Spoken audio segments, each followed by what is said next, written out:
Hey guys, welcome to another video. Today we're going to be doing a review on the Rode Videomic NTG, so let's get into it.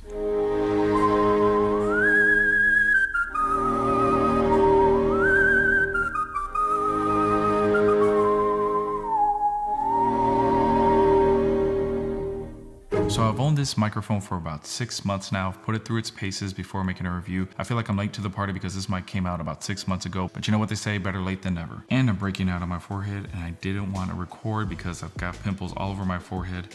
So we're just gonna pretend like they're not there and ignore them. Guys, I feel like I asked nicely. Please stop looking at them. So this is a huge upgrade from the previous mic that I owned, the Rode Videomic. So before we start, the key to getting great audio is to get the microphone as close to your subject as possible. So if you can see in this video here, I've got the microphone just about, what's that, a foot? So I've got the microphone about a foot away from my face. So you want to get the microphone as close to your subject as possible to get the cleanest audio available. So let's do some examples of the microphones mounted on the camera versus a boom arm so you can hear the differences in audio quality. Alrighty, so this is audio coming out of the Rode Videomic NTG with it mounted onto the hot shoe far away from my mouth. And as you can tell, the audio is going to probably sound pretty horrific.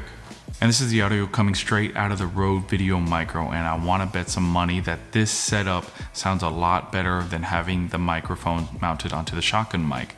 So if you're barely starting, I would really recommend investing into one of these boom arms to get the microphone as close to your mouth as possible. So let's continue with the video.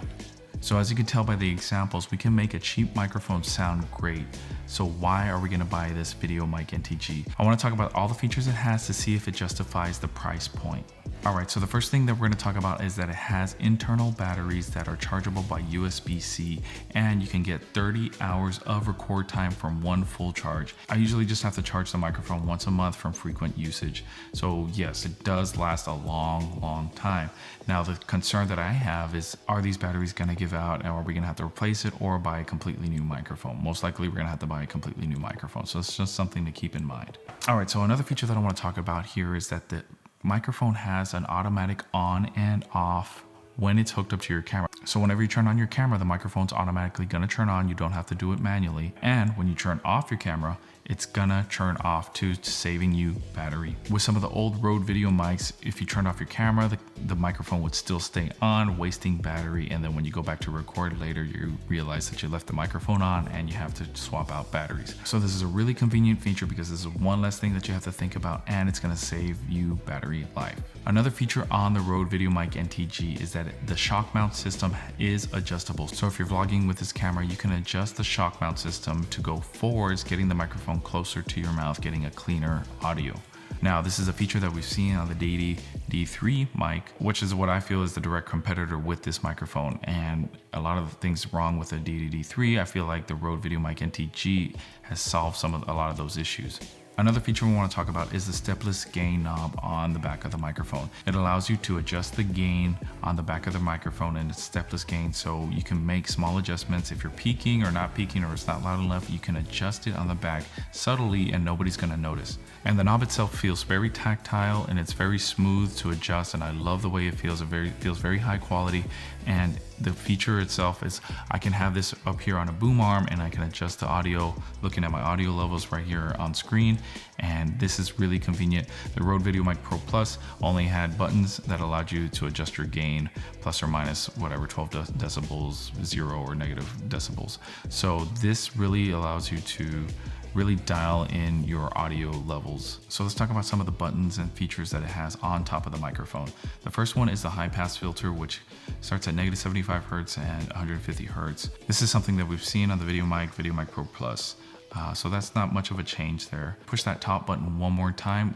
It goes into this high frequency boost, which gives you a little bit more boost on the higher end. If you have a windscreen or something on it, it will allow your voice to kind of carry over a little bit more.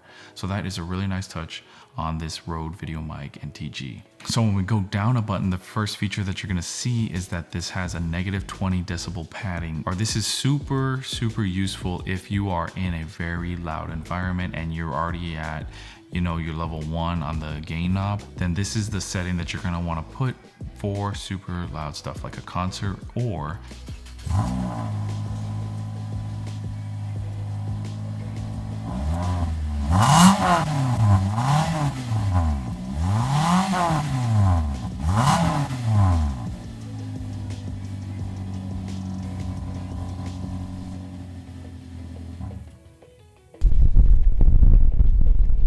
Anyway, so one of the things that I forgot to mention in the video is that the Rode Videomic is going to cost around $300. Now that is a lot of money to invest into a microphone, but you have to think about the longevity and the investment in your videos. Getting good audio is something that you want to strive for. Anyways, so let's talk about some of the other features and find out if it's really worth the price point. Great. Now this is probably my most used feature on the microphone, which is having a backup audio track. So the Rode Videomic NTG has this feature where you can record normal levels onto your left channel and you can record a lower decibel level on your right channel as a backup, just in case if you're recording somebody and for whatever reason they were talking really softly and all of a sudden they talk really loudly, you have that backup track there now available to you to use, just in case if you're peaked on some of the audio. And this has saved my butt several times now, and that's why I always keep it on. I never change it, because you never know when something like a situation would occur where you're going to be peaking, and you have that backup audio track now that is recorded at a lower level. So let's talk about another feature that I absolutely love on this Rode Videomic NTG is that it has USB-C charging. So if you have a MacBook with USB-C, now you can hook up your microphone directly to your computer or laptop, desktop, whatever, and record voiceovers with this microphone. If you have a computer system that supports USB-C, that means this microphone can be used to record voiceovers for your videos. Now, how does the audio sound? Does it sound great coming out of the computer? This everything that you're hearing right now is being recorded directly onto my laptop. And if you've seen any of my videos in the past, this is the setup that I use to record my voiceovers, and it is super convenient because I could just hit record, hook up the mic to USB-C, and get going. There was nothing that is slowing me down in that process. So how does the audio sound? Let me know down in the comments down below. Let me know if you're going to be picking up one of these mics. As always, everything's going to be linked down in the description below, and if you purchase a mic through my link, I do get a small commission, so that does help out the channel. I really appreciate it if you did. If you like this video, don't forget to like, comment, subscribe, because it helps the channel out, helps me out, and I would really appreciate it. Anyways, guys, thanks for watching. I'll see you in the next one. Peace.